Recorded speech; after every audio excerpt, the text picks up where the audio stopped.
잘 오셨습니다. 반갑습니다. 성경에 등장하는 수많은 인물들 중에 자기에게 주어진 힘이나 재산이나 또 능력으로 하나님의 일에 쓰지 않고 그것이 자신의 욕심 채우거나 자기를 과시하거나 자기 유익의 수단으로 썼던 그런 아쉬운 사연들을 보게 됩니다. 하나님이 주신 달란트 혹은 하나님이 주신 재능, 하나님이 주신 재물, 하나님이 주신 지혜와 지식, 이 모든 것들을 하나님의 영광 가운데 쓰지 않고 자기의 욕심, 자기의 교만, 또 자기의 유익을 위하여서 썼던 경우가 있죠. 예를 들어서 사사기에 등장하는 삼손은 누구보다도 강한 힘을 하나님께 받았습니다. 그런데도 그 힘을 주신 하나님의 뜻을 잊어버리고 자기 분노를 표출하는 도구로 쓰기도 하고 자기의 탐욕을 채우는 일에 쓰기도 했습니다. 물론 이 솔로몬 역시 하나님이 주신 놀라운 지혜로 재물을 축적하고 때로는 이방 신을 섬기고 또 수많은 왕비들을 거느리면서 호화로운 삶을 사는 데 사용을 했습니다.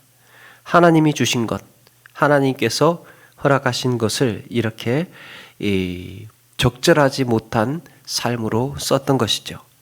이들의 삶의 결론이 어떠했습니까? 한 사람은 두 눈이 뽑혀서 다곤 신전에서 블레셋 사람들한테 조롱받으면서 놀이개감이 되었고, 한 사람은 강성하던 나라가 서서히 기울어지더니 수많은 백성들은 하나님을 떠나고 왕에 대한 불만이 쌓여갔고 그들 스스로는 타락의 길을 걸어야 했습니다. 우리는 여기서 하나님이 주신 힘과 지혜와 능력이 자기의 욕심과 자랑에 쓰이게 될 때 더 크게 무너지고 더 빨리 타락하고 더 비참한 결과를 초래한다는 사실을 확인하게 됩니다. 차라리 아무것도 몰랐으면, 차라리 지혜가 없었으면, 차라리 재물이 없었으면 쓰지 않았을 것이고 가지 않았을 길을 있음으로 인하여서 오히려 이것이 더 화근이 되는 그런 경우를 보게 된다는 거죠. 이쯤 되고 보면 하나님은 솔로몬의 지혜를 빼앗아 버리고, 야, 그거 안 되겠다. 내가 너한테 이런 지혜 괜히 줬나 보다. 삼손의 힘을 완전히 소멸시키셔서 너한테는 이런 힘 같은 거 필요 없어. 기껏 힘을 줘놨더니 네 다른 데 쓰고 말이야. 그러면서 완전히 재기 불가능한 것으로, 재기 불능으로 만들어 버렸을 법도 한데 하나님은 이런 삼손의 마지막 기도를 들으셨고 그의 인생의 아름다운 마침표를 찍게 하셨습니다. 하나님은 이런 솔로몬의 어리석은 삶에도 불구하고 그를 끝까지 사랑하셨고 지혜롭게 하셨으며 붙들어 주셨습니다. 마치 예수님의 제자들이 그렇게 변화되지 않고 미련하고 부족한 인성을 가졌음에도 불구하고 제자들을 사랑하시되 끝까지 사랑하신 것처럼 하나님의 사랑은 이렇게 그럼에도 붙들어 주시는 사랑이라는 거죠. 오늘 사도 바울은 그런 사랑의 마음으로 고린도 전서를 써내려가고 있습니다. 하나님의 관점을 가지고 하나님의 시선을 가지고 고린도 교인들을 바라보고 있다는 겁니다. 고린도 전서는 다른 서신과 마찬가지로 평이하게 이 교인들에게 인사를 하고 하나님께 감사하는 것으로 이렇게 써내려가는 것으로 보이는데 자세히 들여다보면 바울이 참 마음이 아픈 흔적들이 있습니다. 그의 뼈아픈 인내와 기다림이 녹아 있습니다. 그리고 인간적인 서운함보다는 오로지 하나님의 마음으로 그들을 대하고 있다는 것을 알게 됩니다. 그렇다면 고린도 교인들의 문제가 무엇이었을까? 1절 말씀 보니까요. 하나님의 뜻을 따라 그리스도 예수의 사도로 부르심을 받은 바울이라고 자기를 소개합니다.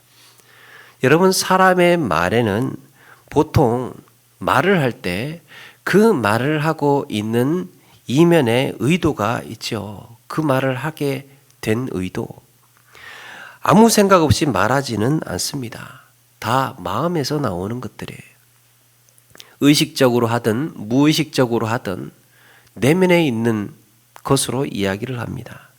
성경 해석의 원리도 그렇습니다. 그냥 성경이 기록된 것이 아니고 정황상 이렇게 기록해야 할 필요가 있기 때문이에요. 그런 점에서 바울이 자기를 하나님의 뜻을 따라 그리스도 예수의 사도로 부름을 받았다고 소개하는 것을 보면 이렇게 많은 수식어를 써야 할 만큼 고린도 교인들은 바울을 사도로 인정하지 않았던 걸까 하는 의문을 가지게 됩니다. 아니나 다를까 고린도전서 9장에 가서 보면 바울은요 자기의 사도성을 강하게 주장을 합니다. 고린도전서 9장 2절에 다른 사람들에게는 내가 사도가 아닐지라도 너희에게는 사도니 나의 사도됨을 주 안에서 인친 것이 너희라. 나를 비판하는 자들에게 변명할 것이 이것이니. 그러면서 자기가 사도라는 주장을 강하게 이야기를 합니다. 왜냐? 자기가 사도여야 자기가 가르쳤던 복음이 효력이 있기 때문이에요. 자기가 사도로 인정받고 받지 않고는 그렇게 중요하지 않습니다. 그런데 자기가 가르쳤던 복음이 생명의 복음임을 증명해야 하기 위해서는, 힘을 실어야 하기 위해서는 자기가 사도이라는 것이 확실해야 했던 것이죠. 다른 사람들은 몰라도 너희들은 나를 사도로 인정해야 돼. 나를 비판하는 자들의 이야기가 들려오는데 내가 이것에 대해서 이야기하면 말이지 하면서 자기를 변론하고 있습니다. 또 한 가지는 고린도 교인들이 가지고 있는 풍성한 자산이 문제였습니다. 5절에 보니까요. 너희가 그 안에서 모든 일, 곧 모든 언변과 모든 지식의 풍족함으로 그랬습니다. 또 7절에는 너희가 모든 은사에 부족함이 없이 라고 했습니다. 여기서 고린도 교인들이 가지고 있는 세 가지 자산이 무엇입니까? 그들은 언변과 지식이 풍족했습니다. 그들은 말 잘하는 사람들이 많았고 지식이 풍족한 사람들이 많았습니다. 또 영적인 은사에도 부족함이 없었습니다. 앞으로 우리가 고린도 전서를 같이 나누게 될 텐데요. 요 세 가지 단어를 기억할 필요가 있습니다. 언변, 그리고 지식, 그리고 은사. 이게 화근이 되고 이게 문제가 되어서 사도 바울이 거기에 대해서 고린도 전서를 써내려가고 있는 거예요. 모든 언변과 모든 지식에서 이 모든 언변, 이 말은요, 그냥 상식적으로 하는 이런 지혜로운 말이라든가 또 방언이라든가 예언이라든가 사람의 입으로 이야기하는 이 모든 말을 통틀어서 가리킵니다. 모든 지식도 마찬가지입니다. 이 상식이라든지 경험이라든지 주님이 주시는 또 하다못해 성경적인 지식까지도 다 풍족하다고 말하고 있습니다. 그리고 또 세 번째, 너희가 모든 은사에 부족함이 없이 그랬습니다. 고린도 교인들은 모든 은사에 부족함이 없이 그렇게 주님께서 부어주셨습니다. 참 실력 있는 사람도 많았던 것 같고 세상적으로 똑똑하고 탁월한 사람들도 많았던 것 같고 그런데 문제가 하나 있지요. 그 좋은 언변을 가졌음에도 불구하고 그 뛰어난 지식을 영위하고 있음에도 불구하고 그 모든 은사에 아쉬울 것이 없는 이런 기적의 역사들을 경험하고 있으면서도 이런 것들 때문에 자기 잘난 맛에 자랑을 하고 헐뜯고 비난하면서 서로 편가르기를 하고 있는 겁니다. 여기서 이 내용을 좀 더 이해하기 위해서는 당시의 세계관을 좀 알 필요가 있는데요. 각 시대마다 그 시대의 중심 기능을 하는 사상이며 학문들이 있어 왔죠. 우리나라는 한때 장래희망을 써라고 하면 판사, 검사, 변호사를 쓸 때가 많았습니다. 그러다가 또 한동안은 경영학이라든지 경제학이 또 인기를 끌 때가 있었습니다. 이런 흐름을 좀 더 넓은 시각에서 본다면 어떤 시대는 힘이 강한 시대가 있었고 어떤 시대는 종교가 주도적인 역할을 할 때가 있었고 신학이죠. 또 어떤 시대는 법학이 그 시대를 이끌어가는 중심 기능을 할 때가 있었습니다. 그렇다면 고대 헬라 세계를 배경으로 하고 있는 고린도에서 사람들에게 선망이 대상이 되는 사상은 무엇일까? 학문은 무엇이었을까? 오늘 말씀 22절에 이 고린도전서에만 나오는 독특한 표현이 있습니다. 22절에 뭐라고 합니까? 유대인들은 표적을 구하고 헬라인들은 지혜를 찾으나 그랬습니다. 지혜. 헬라인들이 추종했던 것이 지혜예요. 유대인들은 표적이 중요했습니다. 이것이 하나님의 사인인가? 하나님의 신현의 역사인가? 이게 중요했습니다. 그래야 따를 수가 있는 거죠. 표적 보여줘봐. 표적 나타났느냐? 중요했습니다. 그런가 하면 헬라인들은 지혜를 찾았다는 거예요. 헬라인들은 지혜를 찾으나 라는 말을 헬라어로 보면 헬레네스 소피안 제투신이라고 합니다. 이 여기에 소피아가 지혜라는 말이에요. 그래서 여러분 그 철학을 영어로 필로소피라고 하죠. 이 필로스와 소피아가 합쳐진 합성어입니다. 필로스가 무엇입니까? 필로스 사랑입니다. 사랑. 그리고 소피아 지혜를 의미하는 소피아가 합쳐졌어요. 그래서 철학하면 지혜를 사랑하는 학문, 지혜를 사랑하는 학문이 철학인 겁니다. 그래서 그 당시에 이런 탁월한 지혜를 가지고 언변이 뛰어난 사람을 가리켜서 소피스트라고 했습니다. 이렇게 고린도를 비롯한 고대 헬라 로마 세계는 이런 소피스트의 제자가 되고 싶어 했던 거예요. 지혜롭게 말 잘하는 사람, 아주 그냥 영리하고 아는 것도 많고 박식해서 말을 잘하는 사람, 다른 사람들을 설득할 수 있는, 다른 사람들을 선동하고 이끌 수 있는, 그렇게 해서 생겨난 고대 학문이 수사학이라는 게 있어요. 귀족들도 자녀의 개인 가외 선생을 구하기 위해서 오늘로 말하면 최고의 강사들을 찾아다녔습니다. 이거는 교육의 문제뿐만 아니라 나라를 다스려야 하는 정치에도 필요했고 출세에도 필요했습니다. 좋은 스승을 찾는다는 것, 좋은 스승을 높인다는 것, 자기 스승을 높인다는 것 그만큼 중요했습니다. 그런 점에서 물론 이제 그 시대보다 한 400년 전의 이야기이기는 하지만 우리가 잘 아는 알렉산더 있지 않습니까? 알렉산더의 스승이 아리스토텔레스라는 소피스트였습니다. 상황이 이렇다 보니까 당시 헬라 세계 사람들은 지혜롭고 말 잘하는 사람을 존중했고 추종했습니다. 그리고 그들의 제자들은 서로의 스승들의 장단점을 비교하면서 논쟁하기를 좋아했다고 합니다. 우리 스승이 더 좋아. 당신네 스승은 어때? 이렇게 깎아내리고 비난을 하기를 좋아했던 거죠. 이게 고린도 사람들의 일상이고 그들의 오랜 세월 동안 몸에 배어있는 정서였습니다. 이런 배경이 있다 보니까 사도 바울이 고린도전서를 시작하자마자 1장 10절에서부터 고린도 교인들을 야단치기 시작을 하는데요. 뭐라고 말하고 있습니까?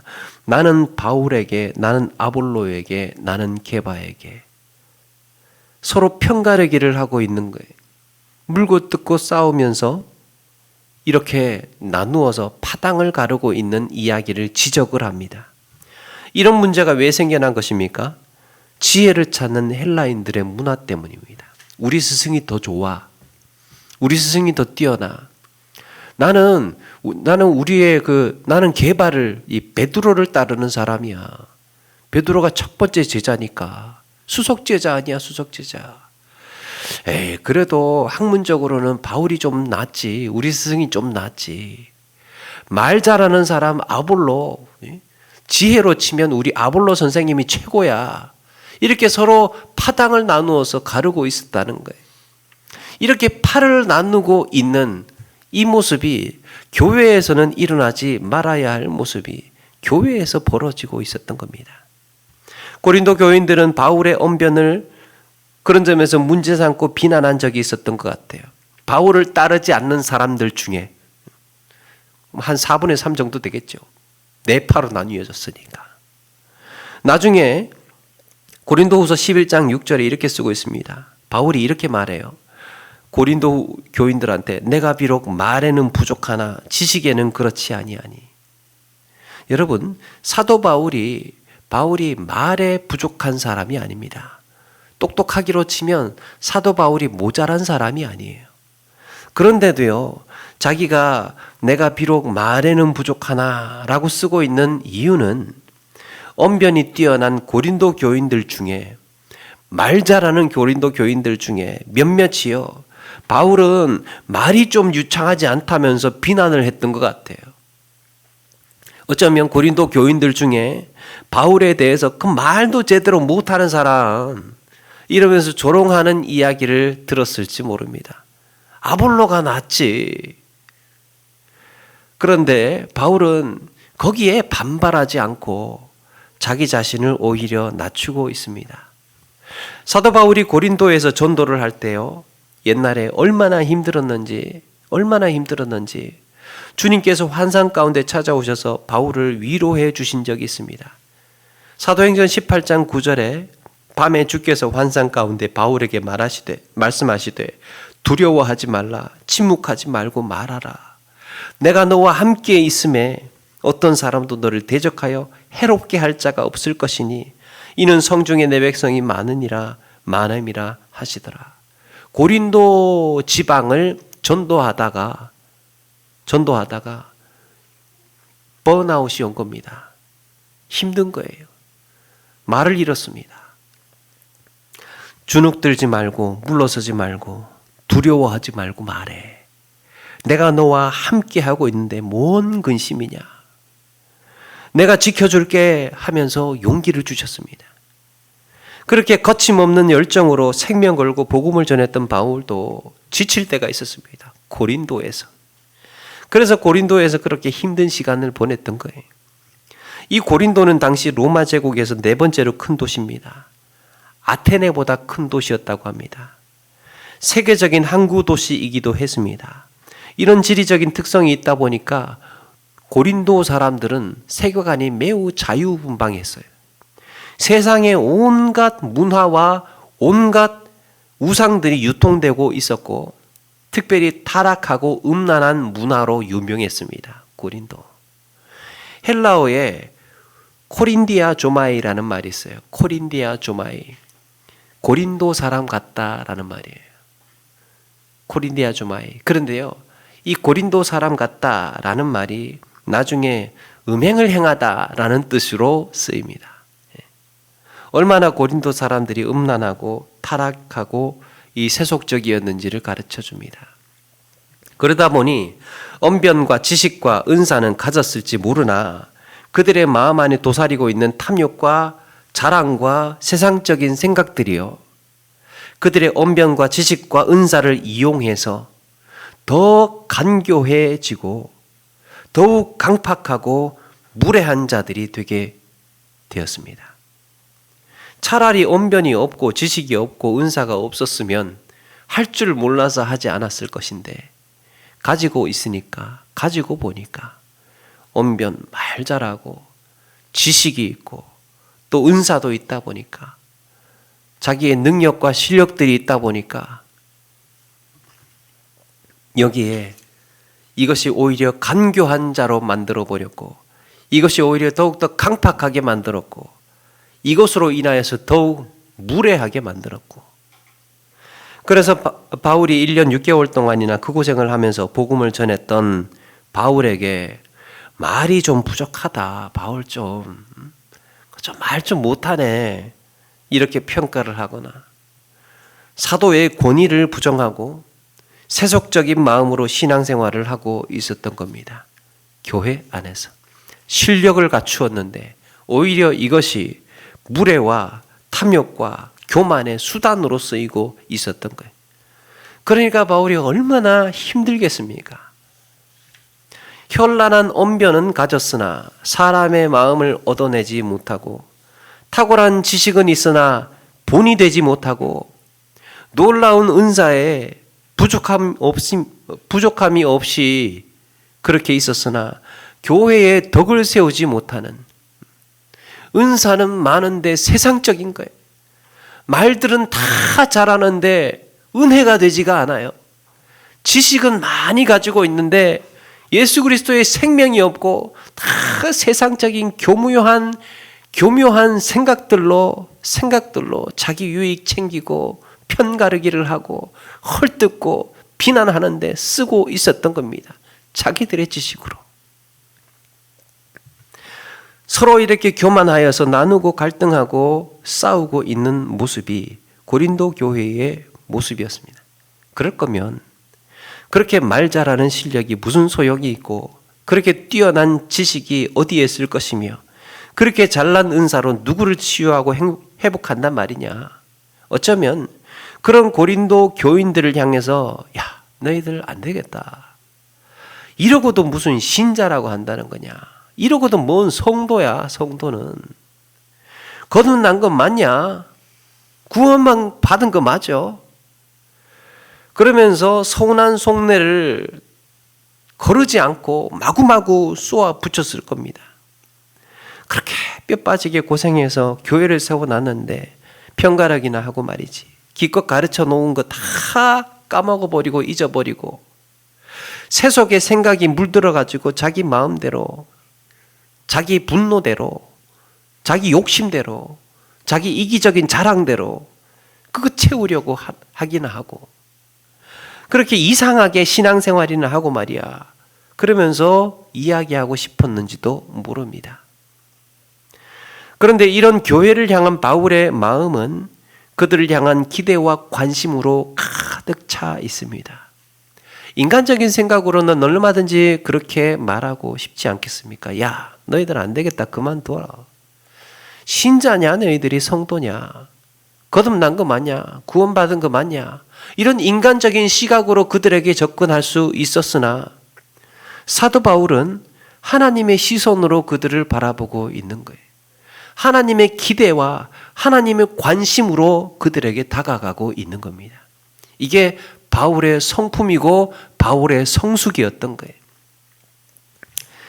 그는 신앙의 초심을 잃지 않고 하나님의 눈으로 그들을 바라보고 있습니다. 사도 바울에게 있어서도 신앙의 초심이 있었죠. 예수를 처음 믿고 나서 가졌던 마음. 그때 그 상황 어땠습니까? 그 혈기왕성하던 젊은 청년 시절에 율법의 의의로는 흠이 없는 자였고 정말 정통 바리새인에다가 학문과 지식으로 치면 둘째가라면 서러울 만큼 자신만만했던 사람이었습니다.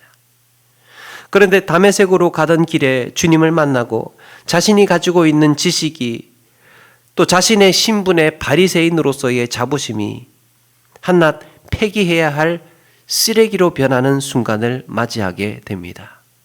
내가 가지고 있는 지위, 내가 가지고 있는 신분, 내가 알고 있는 지혜, 내가 알고 있는 지식, 내가 지금까지 지켜왔던 율법의 의, 이 모든 것들이 쓰레기가 되는 순간을 맞이하게 됩니다.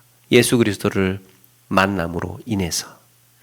그리고 그 후에 모든 것들을 내려놓고 이렇게 고백을 합니다. 내가 모든 것을 해로 여김은 내 주 그리스도 예수를 아는 지식이 가장 고상하기 때문이라. 예수 그리스도의 용서와 보혈의 은혜로 내가 구원을 받고 보니, 은혜를 받고 보니 자신이 가졌던 모든 스펙, 자신이 가졌던 모든 지식, 이게 배설물처럼 여겨졌다고 고백을 합니다. 그런데 여러분, 바울이 버리려고 했던 이 바울이 버렸던 모든 것들이요, 사실은 복음 증거에 매우 소중한 미천이 되고 거름이 되었다는 것 아십니까? 이것들은 다 필요 없는 한낱 쓰레기들이야. 내가 8일 만에, 난지 8일 만에 할례 받은 것 아무짝에도 필요 없어. 내가 히브리인 중에 히브리인이라는 것, 그게 뭐냐? 내가 바리새인이라는 것, 이거는 쓰레기야. 내가 율법에 의로운 자였다는 것, 이거는 아무짝에도 그리스도의 십자가 보혈 앞에는 아무런 소용이 없는 것들이야 라고 이야기를 했던 이런 것들이요, 그가 난지 8일 만에 할례를 받았기 때문에 할례가 무익하다고 말할 수 있었습니다. 할례를 받지 않고 그 할례 필요 없어 이렇게 말하는 것보다, 내가 할례를 받은 사람이었기 때문에 할례 필요 없다라고 말할 수 있었던 거예요. 힘이 실렸던 겁니다. 율법으로 해박한 지식을 갖고 있었기에 복음의 능력을 더욱 선명하게 이야기하고 해석할 수 있었습니다. 심지어 자기는 교회를 핍박해 본 사람이에요. 교회를 박해해 보았기 때문에 자기에게 손가락질하고 비난하는 그들을 오히려 품어주고 이해하고 포용할 수 있었던 것입니다. 그러게 나도 그랬지. 그러면서 그런 죄인 중에 괴수였던 자신을 오히려 구원하신 은혜가 더 크게 다가왔을 것입니다. 자기를 힘들게 하고 자기를 비난하고 모욕하고 그 말 못하는 그 바울 말이야 이러면서 조롱하는 소리가 들려올 때, 야, 하나님께서 이랬던 나를 구원해 주셨구나. 우리 주님께서 정말 예전에 나는 더 심했는데 예전에 더 심했던 그런 나를 용서해 주시고 이렇게 하나님의 일꾼 삼아 주셨구나 라는 것을 깨달았던 거예요. 자기가 고난받을 때마다, 힘들 때마다, 어려울 때마다 그 생각을 할 수 있었습니다. 자신의 삶이 주님의 손에 들려지는 순간 그가 가진 모든 것들이 하나도 버려지지 않고 귀하게 쓰이고 있었습니다. 사랑하는 여러분, 정말 버리고 싶은 것, 또 정말 잊어버리고 싶은 것들이 있죠. 야, 이거는 나한테 창피한 거야. 이거는 나한테 오점이야. 이거는 나한테 아무짝에도 쓸모없는 것이야. 버려야 될 것. 그런데 주님의 손에 들려지는 순간 그 부끄러운 상처까지도 쓰임을 받고, 주님의 손에 들려지는 순간 그 나약한 우리의 모습까지도 하나님의 영광을 나타내는 도구가 되더라는 겁니다. 하다못해 다윗이 돌 던지는 기술까지도 하나님이 쓰셨던 것처럼 우리의 연약하고 아무것도 아닌 이 모든 것들이 주님의 손에 들려질 때 작품이 되고 아름다운 꽃으로 피어나게 됩니다. 우리에게 이 연약한 부분이 무엇이 있습니까? 그 모든 것들이 하나님의 영광 가운데에 아름답게 쓰여지게 될 줄로 믿습니다. 결국에는 그가 버렸던 것은 자기 욕심이었고 교만이었고 세상의 자랑이었던 거예요. 바로 그런 기대와 소망으로 고린도 교인들을 대하고 있습니다. 너희들의 언변과 지식과 은사가 주님의 사랑을 만나는 순간 귀하고 값지게 쓰이게 될 것이라고 기대하고 있습니다. 너희들의 모든 언변, 너희들이 가진 그 풍족한 지식, 너희들의 부족함이 없는 그 은사가 예수 그리스도의 날에 견고하게 세워질 것이다. 그러면서 하는 말이 있어요. 고린도전서 13장에 가서 이렇게 이야기를 합니다. 내가 사람의 방언과 천사의 말을 할지라도 사랑이 없으면 소리나는 구리와 울리는 꽹과리가 되고, 내가 예언의 능력이 있어 모든 비밀과 모든 지식을 알고 산을 옮길 만한 모든 믿음이 있을지라도 사랑이 없으면 내가 아무것도 아니요. 내가 아무리 말을 잘한다고 해도, 내가 아무리 좋은 지식을 가지고 있다고 해도, 아무리 방언을 많이 하고 아무리 예언을 잘한다고 해도 사랑이 없으면 아무것도 아니라고 이야기를 합니다. 이 말은 무엇입니까? 말은 잘하는데, 지식은 풍족한데, 은사는 뛰어나고 탁월한데 사랑이 빠져 있어요. 예수님의 생명이 없어요. 그 이야기를 하고 있습니다. 고린도 교인들이 그랬다는 거예요. 사랑하는 여러분, 아이가 태어나면 처음부터 두 발로 걷는 아이가 어디에 있습니까? 예수님을 믿으면 처음부터 실수 없이 시험 들지 않고 처음부터 완벽하게 그렇게 살아내는 인생이 어디 있습니까?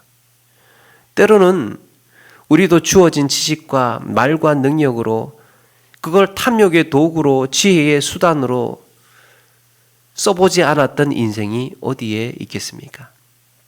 때로는 시험에 빠지기도 했고 때로는 흔들리기도 했고 때로는 넘어지기도 했을 우리의 삶을 여기까지 올 수 있게 했던 것은 주님께서 견고하게 붙들어 주셨기 때문인 줄로 믿습니다. 그럼에도 붙들어 주시고 기다려 주시며 함께 해주신 우리 주님의 은혜가 있었기 때문에 내가 실수를 하고 넘어지고 이걸 내 욕심으로 사용하고 내가 알고 있는 것, 내가 가지고 있는 것 이걸 사용해서 사람들을 비난하기도 하고 욕하기도 하고 깎아내리기도 했을 이런 우리의 연약한 모습에도 불구하고 하나님의 시선은 아니야. 내가 너와 함께한다. 너는 하나님의 백성으로 너는 책망받을 것이 없는 주님의 자녀로 살 수 있어. 그러면서 곁에서 용기 주시고 붙들어 주시고 인도해 주셨던 거죠. 사랑하는 여러분, 우리도 한 영혼을 바라보는 시선이 그래야 하지 않을까 생각을 해봅니다. 그 역시도 언젠가는 하나님의 일꾼으로 세워져야 하고 언젠가는 아름다운 인생의 꽃을 피우고 언젠가는 회복되고 성숙해져 하나님을 찬양하는 날을 기대하면서 그럼에도 붙들어 주시는 힘이 되어 주시는 우리 모두가 되시기를 바랍니다. 여러분, 주님 안에서 포기하고 내버려둬도 되는 인생은 존재하지 않습니다. 가망 없어. 안 되겠다. 저래놓고도 예수 믿는 사람이라고.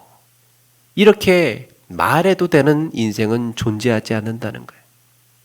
버려야 할 것, 그저 죄와 상처와 욕심과 어리석은 자랑만 있을 뿐입니다. 시인 나태주님은 그의 짧은 시에 기죽지 말고 살아봐, 꽃 피워봐, 참 좋아 라고 했습니다. 사랑하는 여러분, 우리 주님은 지치고 포기하고 싶은 우리 인생에 찾아오셔서 지금도 붙들어 주십니다. 그리고 아름다운 인생의 꽃을 피워보라고 말씀하고 있습니다. 그렇게 우리의 삶이 주님의 손에 붙들려질 때 내가 버렸던 죄와 상처와 욕심과 교만과 자랑의 기억이 오히려 걸음이 되어서 더욱 아름다운 꽃으로 피어나게 될 줄로 믿습니다. 나에게 부끄러웠던 것, 또 나에게 이 오만했던 것, 또 내가 욕심냈던 것, 이것이 그리스도의 사랑을 만나니까 걸음이 되더라는 거예요. 이게 어떻게 가능합니까? 예수 그리스도의 사랑의 씨앗 때문입니다. 아무리 많은 걸음도 씨앗이 없으면 버려야 할 폐기물이 됩니다. 그러나 씨앗이 있으면 우리의 모든 스펙이며 때로는 부끄러웠던 것, 우리의 모든 삶이 하나님 앞에 걸음이 되어서 귀한 꽃으로 피어나게 될 것입니다. 심지어 뛰어난 언변과 실력과 지식과 은사조차도 주님의 사랑이 없다면 버려야 할 찌꺼기에 불과합니다. 그런데 붙들어 주시는 주님의 사랑 안에서 우리의 인생은 아름다운 꽃으로 피고 열매를 맺게 될 것입니다. 오늘도 붙들어 주시는 이런 주님의 사랑에 감사하면서 거룩한 성도, 온전한 예배자로 살아가시는 저와 여러분 되기를 주님의 이름으로 축원합니다.